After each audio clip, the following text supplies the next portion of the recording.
Pagbasa mula sa ikalawang aklat ng mga kronika. Pagkamatay ni Joaida, ang mga pinuno ng Juda ay nagbigay galang sa hari at nagharap ng mga kahilingan. Pinagbigyan naman niya ang mga ito, kaya't itinakwil nila ang bahay ng Panginoon at ang Diyos ng kanilang mga ninuno. Nagbalik sila sa paglilingkod sa mga asheras at pagsamba sa mga Diyos-Diyosan. Bunga nito, nagalit ang Diyos at pinarusahan ang taga-Juda at ang taga-Jerusalem. Ngunit nagsugo ang Panginoon ng mga propeta upang ang mga tao'y magbalik loob sa Kanya. Gayunmay hindi sila nakinig. Dahil dito, ang Espiritu ng Diyos ay bumaba kay Zacarias na anak ng saserdote Joaida. Tumayo siya sa gitna ng mga tao. Sinabi niya, "Ito ang sabi ng Diyos, bakit ninyo nilabag ang mga utos ng Panginoon? Gusto ba ninyong mapahamak? Sapagkat itinakwil ninyo siya, itatakwil din niya kayo." Ngunit nagkaisa ang mga tao at sa utos ng hari, binato nila si Zacarias hanggang sa mamatay. Naganap ito sa looban ng bahay ng Panginoon. Hindi man lamang naalaala ni Haring Joas ang tapat na paglilingkod sa kanya ni Joaida na ama ni Zacarias. Bago namatay si Zacarias, ganito ang kanyang sinabi, "Parusahan nawa kayo ng Panginoon sa ginawa ninyong ito." Nang matapos na ang taon, si Joas ay sinalakay ng hukbo ng mga Siro. Pinasok nila ang Juda at Jerusalem at pinatay ang mga pinuno ng hukbo. Lahat ng sinamsam nila'y ipinadala sa hari sa Damasco. Maliit man ang hukbo ng mga Siro ay matagumpay rin laban sa malaking hukbo ng Juda, sapagkat itinakwil nito ang Panginoon, ang Diyos ng kanilang mga ninuno. Sila ang nagparusa kay Joas dahil sa pagtataksil nito.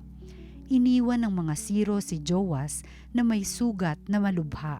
Ngunit pagkaalis nila, nagkaisa ang mga lingkod ng hari na ipaghiganti ang pagkamatay ni Zacarias.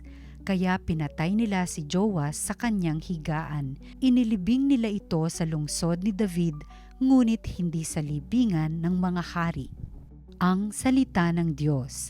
Salamat sa Diyos. Sa Kanya mananatili ang aking pag-ibig lagi. Sabi mo, O Poon, ikaw ay may tipan na iyong ginawa kay David mong hirang at ito ang iyong pangakong iniwan. Isa sa lahi mo'y laging maghahari, ang kaharian mo ay mamamalagi. Sa Kanya mananatili ang aking pag-ibig lagi. Ang aking pangako sa Kanya'y iiral at mananatili sa Kanya ang tipan. Laging maghahari ang isa niyang angkan, sintatag ng langit yaong kaharian. Sa Kanya mananatili ang aking pag-ibig lagi. Kung ang mga anak niya ay susuway at ang aking utos ay di igagalang, kung ang aking aral ay di pakikinggan at ang kautusay hindi iingatan, sa Kanya mananatili ang aking pag-ibig lagi. Kung gayon, dara na sila ng parusa sa ginawa nilang mga kasamaan. Sila'y hahampasin sa ginawang sala, ngunit ang tipan ko't pag-ibig kay David ay di magbabago't hindi mapapatid. Sa Kanya mananatili ang aking pag-ibig lagi. Ang mabuting balita ng Panginoon ayon kay San Mateo. Noong panahong iyon, sinabi ni Jesus sa kanyang mga alagad, "Walang makapaglilingkod ng sabay sa dalawang Panginoon, sapagkat kapupootan niya ang isa at iibigin ang ikalawa. Paglilingkuran ng tapat ang isa at hahamakin ang ikalawa. Hindi kayo makapaglilingkod ng sabay sa Diyos at sa kayamanan. Kaya't sinabi ko sa inyo, huwag kayong mabagabag tungkol sa pagkain at inumin na kailangan ninyo upang mabuhay, o tungkol sa damit na kailangan ng inyong katawan. Hindi ba't ang buhay ay higit na mahalaga kaysa pagkain at ang katawan kaysa pananamit? Masdan ninyo ang mga ibon, hindi sila naghahasik ni nag-aani o kaya'y nagtitipon sa banga. Gayunman, pinakakain sila ng inyong amang nasa langit. Hindi ba't higit kayong mahalaga kaysa mga ibon? Sino sa inyo ang makapagpapahaba ng kanyang buhay ng kahit isang oras sa pamamagitan ng kanyang pagkabalisa? At bakit kayo nababagabag tungkol sa pananamit? Isipin ninyo kung paano sumisibol ang mga bulaklak sa parang. Hindi sila nagpapagal ni humahabi man, ngunit ito ang sasabihin ko sa inyo. Maging si Solomon ay hindi nakapagsuot ng kasing ganda ng isa sa mga bulaklak na ito, bagamat napakariringal ang mga damit niya. Kung ang mga damo sa kabukiran na may buhay ngayon at kinabukas ay iginagatong sa kalan ay dinaramtan ng Diyos, kayo pa kaya? Kay liit ng pananalig ninyo sa Kanya, kaya't huwag kayong mabalisa tungkol sa inyong kakanin, iinumin o daramtin, sapagkat ang mga bagay na ito ang kinahuhumalingan ng mga taong wala pang pananalig sa Diyos. Alam ng inyong amang nasa langit na kailangan ninyo ang lahat ng ito. Ngunit pag sumakita ninyo ng higit sa lahat ang pagharian kayo ng Diyos at mamuhay ng ayon sa Kanyang kalooban at ipagkakaloob niya ang lahat ng kailangan ninyo. Kaya huwag ninyong ikababahala ang para sa araw ng bukas. Saka na ninyo harapin kapag ito'y dumating. Sapat na sa bawat araw ang kanyang mga suliranin. Ang mabuting balita ng Panginoon, pinupuri ka namin. Magandang araw po sa inyong lahat, ating pagnilayan ng salita ng Diyos, salita ng buhay. Sinabi sa ating ebanghelyo ngayon, walang makapaglilingkod ng sabay sa dalawang Panginoon. Noong panahon ni Jesus, may mga alipin na tinuturing na pag-aari ng kanilang Panginoon. Ang alipin ay walang sariling oras. Ang bawat sandali ng kanyang buhay ay pag-aari ng kanyang amo. Buong buhay niya ay para lang sa kanyang amo. Kaya naman sinasabi ni Jesus na hindi tayo maaaring sabay na alipin ng Diyos at alipin ng Mammon. Isa lang ang maaaring maging amo natin. Paglilingkuran natin ng tapat ang isa at hahamakin ang ikalawa. Ang Mammon ay hindi lamang pera. Ito ay anumang bagay na pinagtitiwalaan natin ng higit kaysa sa Diyos. Maaring ito ay maging kayamanan, posisyon, trabaho, reputasyon o maging sarili nating kagustuhan. Hindi naman masama ang magkaroon ng pera. Hindi kasalanan ang maging mayaman. Ngunit ang kayamanan ay hindi pa dapat maging Panginoon natin. Ang kayamanan ay isang pananagutan, hindi isang Diyos. Ano po ang punto para sa ating lahat ngayon? Ang tunay na Kristiyano ay buong pusong naglilingkod sa Diyos, hindi sa mga bagay na lumilipas.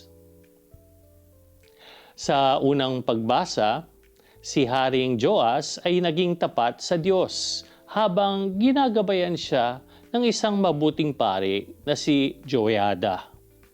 Ngunit nang mawala ang kanyang gabay, unti-unti siyang lumayo sa Diyos at sumunod na siya sa maling impluwensya ng iba. Nangyari ito dahil may ibang bagay na naging mas mahalaga sa kanya kaysa sa Panginoon. At sa huli, napahamak siya at pinatay. Marahil ito rin ang paalala para sa ating lahat. Kapag ang Diyos ay hindi na ang sentro ng ating buhay, may ibang bagay na agad-agad na uupo sa kanyang trono. Marami sa atin ay nagsisimulang tapat sa Diyos. Sinasabi natin na siya lang ang ating paglilingkuran. Ngunit madali tayong masilaw sa material na bagay at madala sa agos ng kultura ng ating lipunan. Gusto natin maging honest sa exam pero ang ating mga kaklase at kabarkada ay pinipressure tayo na mag-cheat. Gusto natin maging mabuting empleyado, pero ang mga kasamahan natin sa opisina ay nag-iimpluwensya sa ating mangurakot, magnakaw. Nakaharap sa atin ang desisyon araw-araw. Sino ang paglilingkuran ko? Kapag Diyos ang Panginoon natin, kailangan pakawalan natin ang kayamanan, posisyon, reputasyon, trabaho, pati yung popularity. Pero kung pipiliin natin ang pagtanggap ng tao, kayamanan, posisyon, at yan na ang pinakamahalaga sa atin, malamang itatakwil natin ang Diyos. At iba na ang maghahari sa ating buhay. Doon na tayo magsisimulang mapahamak. Mga minamahal na kapatid, no, we cannot have both and we cannot compromise. Kailangan pumili tayo ng isang Panginoon. May isang totoong kwento tungkol kay John D. Rockefeller, isa sa pinakamayayamang tao sa kasaysayan ng Amerika. Nung siya ay bata pa, ang kanyang pangunahing layunin ay yumaman. At nagtagumpay siya. No? Sa edad na 33 years old, isa na siyang milyonaryo. At sa edad na 53, isa siya sa mga pinakamayayamang tao sa buong mundo. Ngunit may isang problema. Dahil sa sobrang pag-alala niya sa kanyang kayamanan at negosyo, lumubha ang kanyang kalusugan. Hindi siya makatulog ng maayos, halos hindi na siya makakain, at ayon sa mga doktor noon, baka hindi na raw siya umabot ng 1 taon. At doon niya napagtanto ang isang mahalagang katotohanan. Maraming bagay ang kayang bilhin ng pera, pero hindi nito kayang bilhin ang kapayapaan ng puso, ang kalusugan, at ang buhay mismo. Kaya unti-unti niyang binago ang kanyang pananaw. No? Naging mas mapagbigay siya at ginamit na niya ang kanyang kayamanan upang makatulong sa mas maraming tao. Mga minamahal na kapatid, kailangan piliin natin lagi ang Panginoong Diyos. Kahit na tatalikuran natin ang ibang mga bagay, kapag Diyos ang pipiliin natin, sinabi ni Jesus, huwag kayong mabagabag. Bakit? Sapagkat ang lahat ng bagay ay pag-aari ng Diyos. Ang ating buhay ay nasa Kanyang mga kamay at hindi niya tayo pababayaan. Kaya magandang tanungin natin sa ating sarili, sa mga pasya at prioridad ko sa araw-araw, ano ang tunay na naghahari sa aking puso at humuhubog sa aking mga pagpili?